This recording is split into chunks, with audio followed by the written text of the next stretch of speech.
நாகேஷ் பாலச்சந்தரோட காம்பினேஷன்ல drama drama drama டிராமான்னு அதுல ஒரே ஒரு இன்சிடென்ட் மட்டும் சொல்றேன். எப்படி ரிசீவ் பண்ணிட்டு இருந்தாங்க இந்த காலத்துல நாகேஷ் வாணி மஹால்ல அவங்க டிராமா எதிர்நீச்சல் எல்லாம் வந்துட்டாங்க.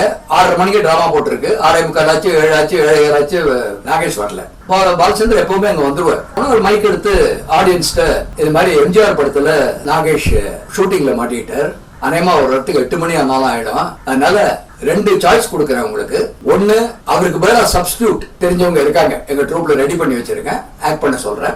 இல்லைன்னா இன்னைக்கு நாடகத்தை கேன்சல் பண்ணிட்டு டிக்கெட் வாங்கின எல்லாத்துக்கும் இன்னொரு நாள் போட்டு காமிக்கிறோம், இது உங்களுக்கு பெட்டர்னாங்க. அதுக்கு ஆடியன்ஸ் எந்த பதில் சொன்னாங்க தெரியுமா? அவர் 8 மணிக்கு வரட்டும், நாங்க உட்காந்து பாக்குறோம். 8 மணிக்கு ஆரம்பிச்சு ராத்திரி 10-10:15 ஆயிடுச்சு நாடகம் முடியிருச்சு. அப்படி ஒரு வெறி நாகேஷோட நடிப்பை பார்க்கணுங்கிறது.